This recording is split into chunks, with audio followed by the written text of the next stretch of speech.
Hello students, मैं हूं आपकी लर्निंग गाइड और आप देख रहे हैं साइंस ज्ञान।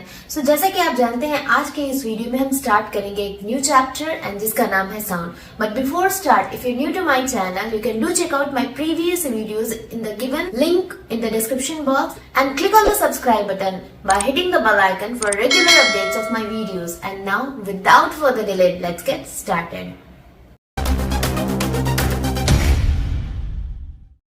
सबसे पहले हम खुद साउंड के बारे में पढ़ेंगे। साउंड होती क्या है?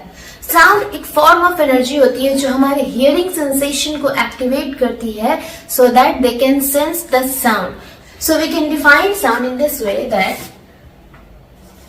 अ form of energy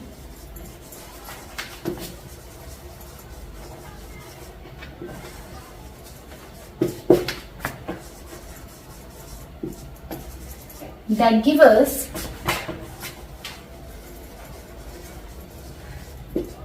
sensation of hearing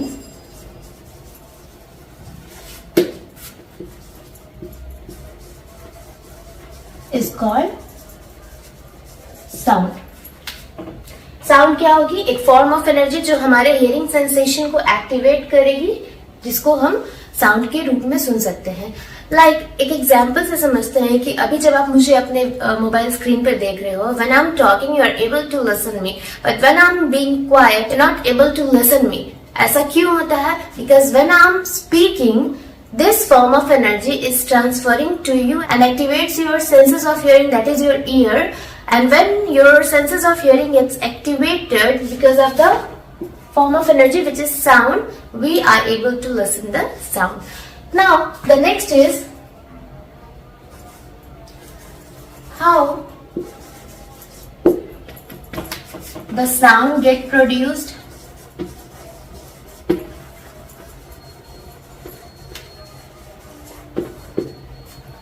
next question is कि अगर साउंड कोई फॉर्म ऑफ एनर्जी है तो ये प्रोड्यूस कैसे होती है? How can be able to listen the sound? So sound produce होती है due to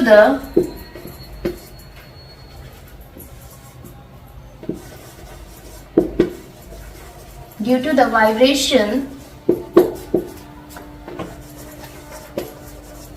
of molecules in a matter.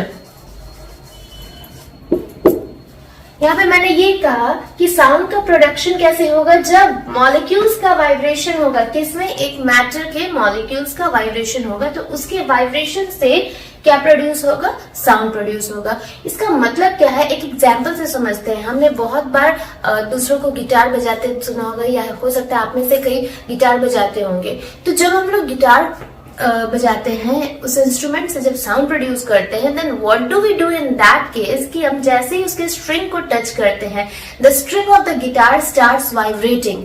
आपने देखा होगा कि वो जो स्ट्रिंग होती है, पतली सी तार होती है गिटार में, जैसे ही हम उसको टच करते हैं अपने फिंगर से, देन इट स्टार्ट्स वाइब्रेटिंग। वो मूवमेंट करने लगती है, एंड जैसे ही वो मूवमेंट करती है यानी वाइब्रेशन प्रोड्यूस करती है, तो हमको उसकी साउंड सुनाई देती है। इसका मतलब कि जैसे ही उसमें वाइब्रेशन हुई, वो क्या करेगा?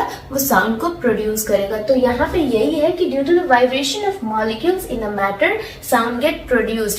अब मैटर क्या है? हर वो चीज जो जगह लेती है, जिसका कुछ ना कुछ अपना मास होता है, we call that as matter.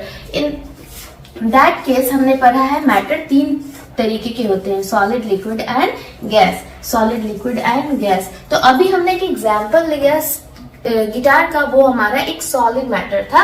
यहाँ पे हम तीनों एग्जाम्पल लेकर समझेंगे। सॉलिड मैटर में हमने पढ़ा है, कि जो मॉलिक्यूल्स होते हैं सॉलिड के, वो सॉलिड में हमने क्या पढ़ा है कि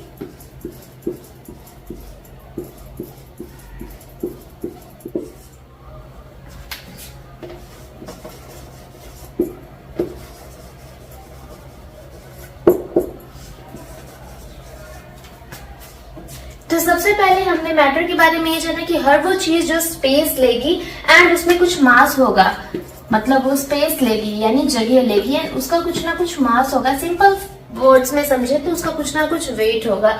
हर वो चीज क्या कही जाएगी? हर वो चीज कही जाएगी मैटर। अब मैटर बनी होती है मैटर बनी होती है स्मॉल पार्टिकल्स से एंड ये पार्टिकल्स इतने छोटे होते हैं that we cannot see by our naked eyes. यही जो स्मॉल पार्टिकल्स होते हैं इनको हम क्या कहते हैं, इनको हम कहते हैं मॉलिक्यूल्स। इनको हम क्या कहते हैं, मॉलिक्यूल्स कहते हैं। स्मॉल पार्टिकल्स जिनसे मैटर बनाता है उनको हम कहते हैं मॉलिक्यूल्स। अब यहाँ पे ये जो छोटे छोटे हम पार्टिकल्स यहाँ पे देख रहे हैं सॉलिड, लिक्विड एंड गैस वाले मैटर में, ये सारे के सारे जो टाइनी पार्टिकल्स हैं यही होते हैं मॉलिक्यूल्स ऑफ द मैटर। यहाँ पे सॉलिड के केस में हमारा जो स्मॉल पार्टिकल्स है वो काफी कॉम्पैक्टली पैक्ड है, एक दूसरे के साथ काफी क्लोजली अटैच्ड है। जबकि लिक्विड वाले केस में मॉलिक्यूल्स को अगर हम देखें तो थोड़े दूर हैं। और गैस वाले केस में मॉलिक्यूल्स को अगर हम ऑब्जर्व करेंगे, गैस वाले केस में अगर मॉलिक्यूल्स को ऑब्जर्व करते हैं तो ये मॉलिक्यूल्स काफी दूर हैं एक दूसरे से। तो अब मैंने ये कहा कि साउंड का प्रोडक्शन होता है due to the vibration of molecules in a matter. इसका मतलब ये है कि जिस भी मैटर में मॉलिक्यूलर अरेंजमेंट काफी क्लोज होगा उसमें वाइब्रेशन काफी ज्यादा होगा, क्योंकि जो चीजें आपस में पास होंगी तो वाइब्रेशन उतनी ही तेजी से उसमें क्या हो सकता है, पास हो सकता है एक से दूसरे मॉलिक्यूल में। यहाँ सॉलिड वाले स्ट्रक्चर में अगर हम देखें, सॉलिड वाले स्ट्रक्चर में मॉलिक्यूल्स एक दूसरे के काफी क्लोज है, टाइटली पैक्ड है। तो इस केस में जब वाइब्रेशन एक मॉलिक्यूल में होगी वो तुरंत पहुंचेगी दूसरे मॉलिक्यूल में एंड तीसरे मॉलिक्यूल में एंड फिर चौथे मॉलिक्यूल में एंड ऐसे करके वो आगे बढ़ेगी। जबकि लिक्विड वाले केस में मॉलिक्यूल्स दूर हैं तो वाइब्रेशन एक मॉलिक्यूल से दूसरे मॉलिक्यूल तक पहुंचने में टाइम लगेगा एंड गैसियस मॉलिक्यूल्स जो है वो तो काफी ज्यादा दूर हैं, उनमें और भी ज्यादा टाइम लगेगा मॉलिक्यूल्स के वाइब्रेशन को एक मॉलिक्यूल से दूसरे मॉलिक्यूल तक पहुंचने में। तो जिस भी मॉलिक्यूल्स में वाइब्रेशन ज्यादा तेजी से एक से दूसरे में ट्रांसफर होगा उसमें साउंड क्या होगी, काफी ज्यादा इंटेंस होगी, काफी ज्यादा लाउडर होगी, क्योंकि वाइब्रेशन काफी तेजी से इसमें सारे मॉलिक्यूल्स में क्या हो रहा है, रीच कर रहा है। जबकि लिक्विड वाले केस में as compare to the solid one यहाँ पे वाइब्रेशंस कम हो रहे हैं क्योंकि ये मॉलिक्यूल्स एक दूसरे से थोड़े दूर हैं सॉलिड के कंपैरिजन में, जबकि गैसेस मॉलिक्यूल्स के कंपैरिजन में ये क्लोजर होंगे।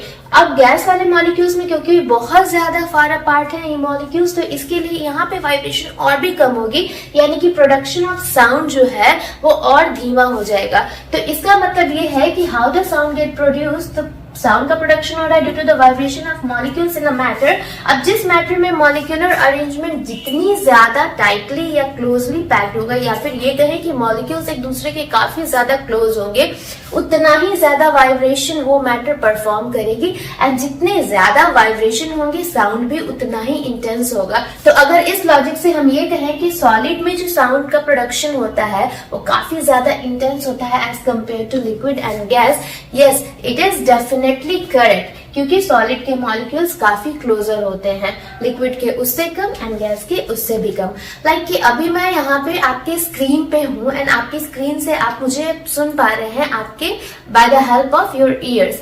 अब आपके ईयर और आपके मोबाइल स्क्रीन के बीच में जो साउंड की ट्रैवलिंग हो रही है, when sound is coming out from your mobile speaker, तो ये आपके कानों तक कैसे पहुंच रही है? वो पहुंच रही है क्योंकि आपके मोबाइल स्क्रीन और आपके कान के बीच क्या है, गैसियस मीडियम। अब ये गैसियस मीडियम कैसे है?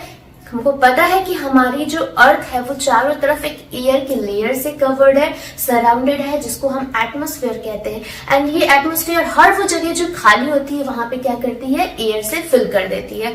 तो अगर आपका मोबाइल स्क्रीन और आपके ईयर के बीच में कोई भी डिस्टेंस है, वहां पे डेफिनेटली क्या होगा, ये गैस मॉलिक्यूल्स प्रेजेंट होंगे, क्योंकि हम हमारे अर्थ के एटमॉस्फेयर में एग्जिस्ट करते हैं। एंड यही गैसेस मीडियम आपके मोबाइल स्पीकर से आपके कान तक जो साउंड एनर्जी है उसको क्या कर रहे हैं, ट्रैवल करा रहे हैं। So now we are going to discuss propagation of sound, जिसमें हम ये पढ़ेंगे कि साउंड की ट्रैवलिंग कैसे हुई। अभी तो हमने पढ़ा कि साउंड का प्रोडक्शन कैसे हुआ, साउंड प्रोड्यूस कैसे होगा। Suppose this is a board, अब मैंने डिवाइस को हिट किया, इसने एक साउंड प्रोड्यूस किया। ये साउंड का प्रोडक्शन कैसे हुआ, हिट करने पे ये जो मेरी काइनेटिक एनर्जी थी ये इस बोर्ड के मॉलिक्यूल्स को मिली एंड सारे मॉलिक्यूल्स वाइब्रेट करने लगे। वाइब्रेशन की वजह से ये मेरा जो काइनेटिक एनर्जी था, मेरे हाथ की जो काइनेटिक एनर्जी थी, वो मॉलिक्यूल्स के वाइब्रेशन की वजह से साउंड एनर्जी में कन्वर्ट हो गई एंड हमने यहाँ पे एक साउंड सुना, हिटिंग द बोर्ड। अब ये साउंड का प्रोडक्शन के बाद साउंड ट्रैवल कैसे किया, साउंड आपके मोबाइल स्पीकर से आपके ईयर्स तक कैसे पहुंचेगा, now we are going to discuss and that is propagation of sound.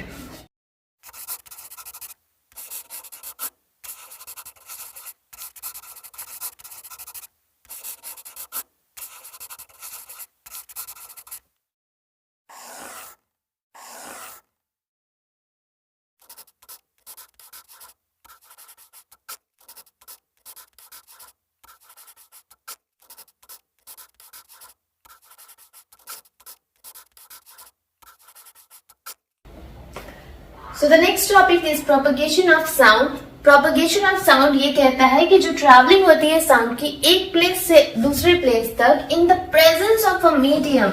अब यहाँ पे मैंने एक टर्म लगाया, in the presence of a medium is called propagation of sound. इसका मतलब क्या है कि जैसे अगर कोई मीडियम साउंड को मिलेगी तभी वो ट्रैवल करेगा, या वो मीडियम सॉलिड हो या फिर लिक्विड हो या गैस हो। जब कोई मीडियम साउंड के लिए प्रेजेंट होगा तभी साउंड ट्रैवल कर पाएगी एक जगह से दूसरी जगह पे। अगर साउंड बिना किसी मीडियम के, अगर साउंड को कोई मीडियम नहीं मिलता है एंड तब वो साउंड प्रोपेगेट नहीं कर पाएगी इन केस ऑफ वैक्यूम। जैसा कि हमने हमारे लास्ट वाले टॉपिक लाइट चैप्टर में हमने पढ़ा था कि लाइट ट्रैवल करती है in the medium as well as in the vacuum. अगर आपने वो वीडियो नहीं देखा है तो अभी आई बटन में लिंक दे रखा है, आप वहां जाकर लाइट चैप्टर को एक्सप्लोर कर सकते हैं।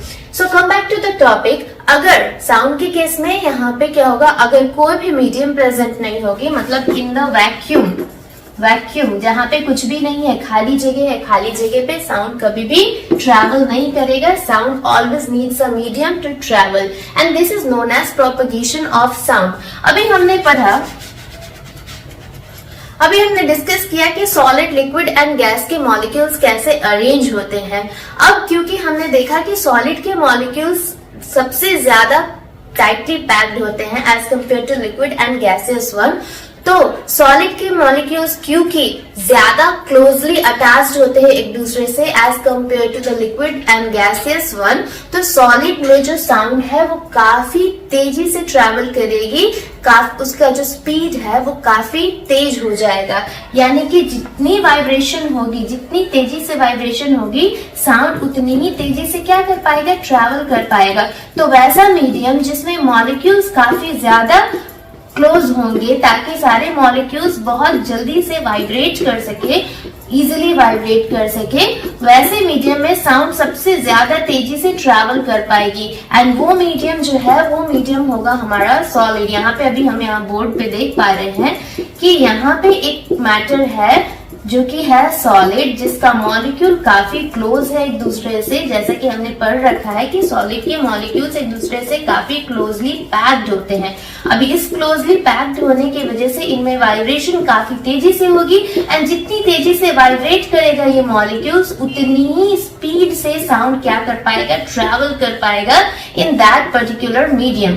तो यहाँ पे हमारा सॉलिड में मॉलिक्यूल्स अरेंजमेंट ज्यादा अच्छे से क्लोजली पैक्ड है, तो यहाँ पे स्पीड क्या होगी, speed of sound, speed of sound यहाँ पे इस मीडियम में इंक्रीज करेगी, तेजी से बढ़ेगी। जबकि अगर लिक्विड की बात करें, लिक्विड मीडियम की बात करें, तो क्योंकि इसका मॉलिक्यूल क्या है, एक दूसरे से थोड़ी दूरी पर है as compare to the solid one, तो इसमें तो यहाँ पे साउंड की जो स्पीड है सॉलिड वाले के कंपैरिजन में क्या हो जाएगी, डिक्रीज कर जाएगी। यहाँ पे स्पीड ऑफ साउंड जो है वो डिक्रीज करेगी as compare to the solid matter या सॉलिड मीडियम। लेकिन वहीं पे अगर इसको कंपेयर कर दे किसी गैसियस मीडियम से, तो क्योंकि गैसियस मीडियम में मॉलिक्यूल्स रैंडमली अरेंज होते हैं एंड इसीलिए यहाँ पे गैसियस मीडियम में साउंड की ट्रैवलिंग की जो स्पीड होगी ये सबसे कम होगी, स्पीड सबसे ज्यादा यहाँ पे कम होगी, डिक्रीज हो जाएगी।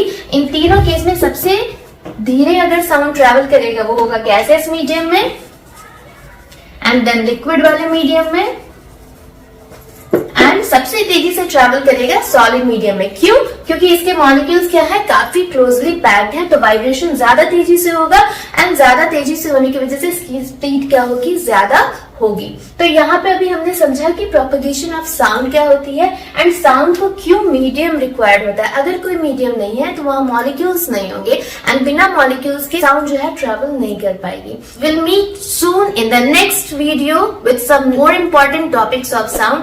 Till then, bye bye, take care and thanks for watching my video.